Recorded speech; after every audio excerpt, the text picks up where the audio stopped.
প্রিয় শিক্ষার্থী, আজকে আবারও নিয়ে আসলাম বলের অঙ্ক পদ্ধতি ছাড়া। কি ছাড়া? পদ্ধতি ছাড়া। পদ্ধতি ছাড়া অঙ্কটা এসেছিল এনইউ, ঠিক আছে, 2010 সালে।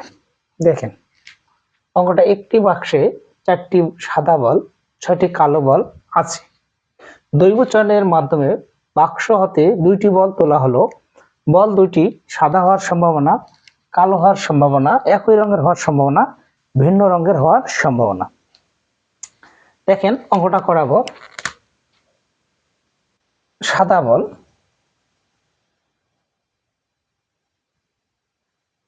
সাদা বল 4, কালো বল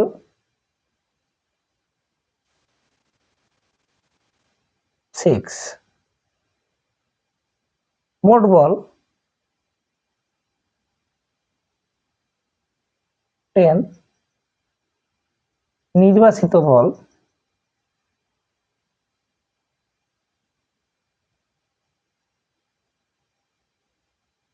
2। দেখেন সাদা বল ছিল কালোটি, মানে 4টি, কালো বল 6টি, মোট বল 10টি, নির্বাচিত বল হলো 2টি। সাদা হওয়ার সম্ভাবনা, তাহলে লিখবো ক, সাদা হওয়ার সম্ভাবনা। হওয়ার সম্ভাবনা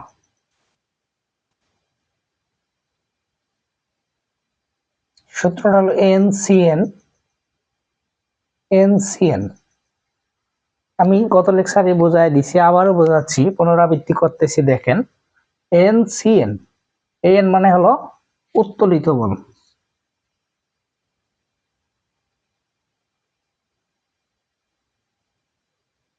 উত্তোলিত বল। এটা হলো মোট বল,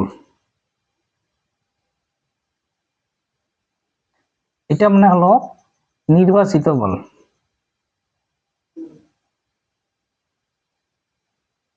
এই এন মানে হলো নির্বাচিত বল। তাহলে উত্তোলন কি করা হয়েছে বলেন? সাদা বল। কি বল উত্তোলন করা হয়েছে? সাদা বল। যদি সাদা বল উত্তোলন করা হয়, সাদা বল আছে 4টি, মোট বল 10টি। সিতে হলো সমাবেশ, গত লেকচারে বোঝা হয়। দেখেন সি মানে হলো সমাবেশ, সমাবেশ, যার ইংলিশ হলো কম্বাইনেশন। কম্বাইনেশন আর সি বাইর করার সূত্র হলো শিফট ভাগ, শিফটের পরে হলো ভাগ। তাহলে এনসিএন এটা সূত্র। এর মানে উত্তোলিত বল। দেখেন উত্তোলন করা হয়েছে সাদা বল, সাদা বল আছে কয়টা? 4টা। আর সি সমাবেশ বা কম্বাইনেশন, আর এই ছোট এন মানে নির্বাচিত বল।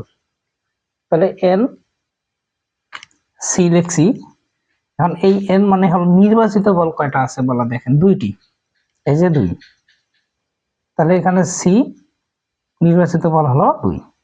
এইটা কিভাবে সমাধান করব? আমি গত লেকচারে আবারও বলতেছি বারবার, গত লেকচারে বোঝানো হয়েছে। যাদের সমস্যা বোধ মনে করবেন তারা গত লেকচারটা দেখে নেবেন। দেখেন আমি কিভাবে করব।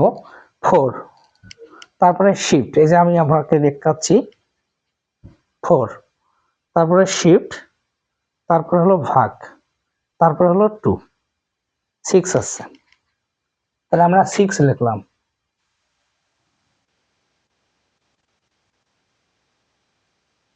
তারপরে আবারও দেখাবো 10, দেখেন এখানে 10, তারপরে হলো শিফট ভাগ 2, তাহলে হলো 4, 5।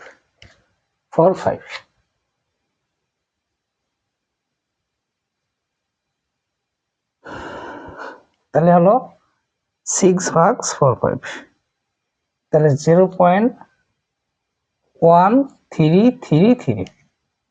ঠিক আছে, তাহলে আমরা পেলাম উত্তর। আমি এখন বুঝাই দিচ্ছি, একটু দেখবেন। একটি বাক্সে কয়টি বল ছিল? সাদা বল ছিল চারটি, কালো বল ছিল 6টি, যোগ করলে মোট বল হয় 10টি, নির্বাচিত বল হলো 2টি। আমরা এটা লিখলাম, লেখার পরে কি রঙের বল হওয়ার? সাদা। তাহলে সাদা হওয়ার সম্ভাবনা সূত্র লিখছি, এনসিএন। এনসিএন এই এর মানে উত্তোলিত বল। কি বল উত্তোলন করা হয়েছে? সাদা। সাদা বল কয়টা আছে? 4টা, যে 4। তারপরে সি, তারপরে এন, মানে এন মানে নির্বাচিত বল, দৈবচন বল। দেখেন তো দৈবচন বল কয়টা? 2টি। এই যে দৈবচন বা নির্বাচিত বল দুইটি। এখন মোট বল, এখন মোট বল দেখেন তো কয়টি আছে? 10টি। 10টি দেওয়ানো হয়েছে। তারপরে হলো সি 2। তাহলে আমরা 4 শিপ ভাগ 2, 4 শিপ ভাগ 2 দেখানো হলো। তারপরে হলো পাইলাম হলো 6, তারপরে আমরা পাইলাম হলো 10 শিপ ভাগ 2, পাইলাম হলো 45। আর 6 ভাগ 45 করলে 0.1333। আরো আছে, তোমরা 3 ঘর বা 4 ঘর নিতে পারো, এটাই ভালো। ঠিক আছে, তোমরা বুঝছেন তো এখন? আচ্ছা, আর আমরা পরের কোশ্চেনে যাব। খ নাম্বারে কি বলছে দেখেন,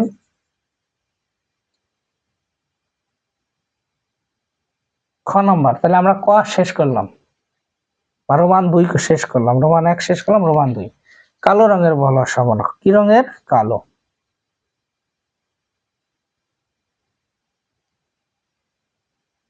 বলেন তো একই। এখন কি বল উত্তোলন করা হয়েছে বলেন? কালো। কি রঙের বল উত্তোলন করা হয়েছে? কালো। তাহলে ঠিক কালো। কালো বল কয়টি আছে? 6টি। 6টি কালো বল 6টি, C2। এখন বলেন তো মোট বল ওই 10টি, C2। তাহলে আমরা 6 শিপ ভাগ 2 কিভাবে বের করা লাগবে দেখাচ্ছি আমি, স্ক্রিনে দেখেন।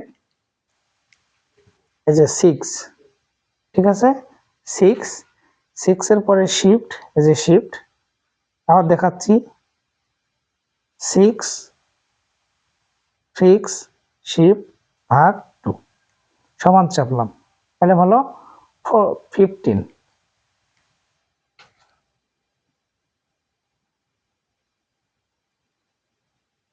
ভাগ 10 শিফট ভাগ 2, 10 দেখেন এখানে 10 শিফট ভাগ 2 পাইলাম হলো 45। তাহলে হলো 15 ভাগ 45, 0.3333, 0.3333। তাহলে আমরা পেলাম হলো সাদা বল হওয়ার সম্ভাবনা, কালো বল হওয়ার সম্ভাবনা। সাদা বল, কালো বল। এখন আমরা যাব কি, একই রং। আমি একই রঙের লেকচার দিয়েছি, তোমরা ধারাবাহিকভাবে দেখবেন, আর যাদের প্রয়োজন মনে করবেন গত লেকচার গুলো দেখবেন। তাহলে একই রং হলে যোগ করতে হয়, ভিন্ন রং করলে কি করা লাগে? গুণ করতে হয়। তাহলে একই রং এখন আসেন,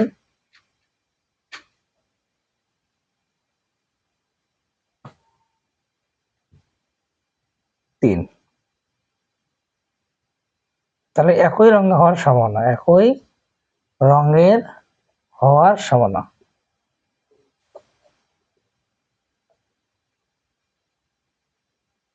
একই হলে প্রবাবিলিটি সাদা বল যোগ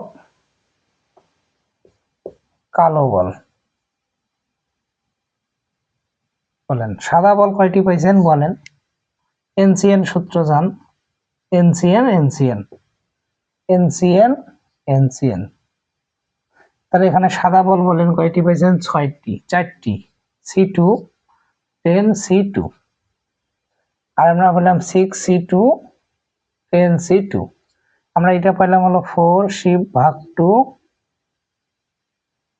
পাইলাম হলো 4, আর এটা পেলাম হলো 6, 14। এই কত পাচ্ছি চেক করি, 4 শিফট ভাগ 2, তাহলে আমাদের 6 আর 14 45। আমরা এটাকে যদি এখানে লিখি, 4 5 এর লসাগু 4 5, 6 প্লাস 14, 21, 14 5। তাহলে হলো কত?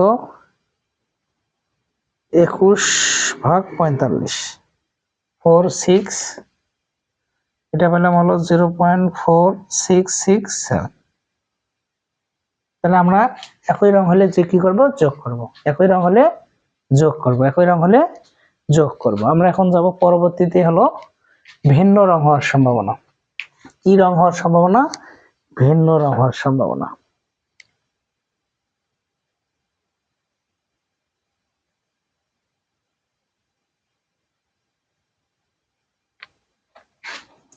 চার নাম্বার,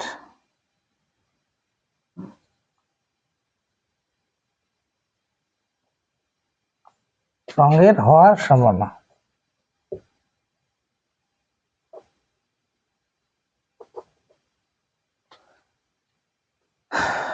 সাদা কালো, সাদা কালো, একবারে লিখে দিলাম। তাহলে এখানে সাদা গুণন কালো, গুণন কালো ভাগ হলো মোট। তার বলেন তো সাদা কয়টি? 4টি, তার মধ্যে একটা, কালো 6টা, তার মধ্যে একটা, মোট হলো 10টা, তার মধ্যে হলো 2টা। তাহলে এটা আমরা আগের নিয়মে চাপবো 4 শিফট ভাগ 1, 4 শিফট ভাগ 1 4, আর এখানে 6 শিফট ভাগ 1 চাপলে 6, আর এখানে হলো 45। তাহলে 4 4 কত হয়? 24 ভাগ হলো 45। 24 ভাগ 45 করি,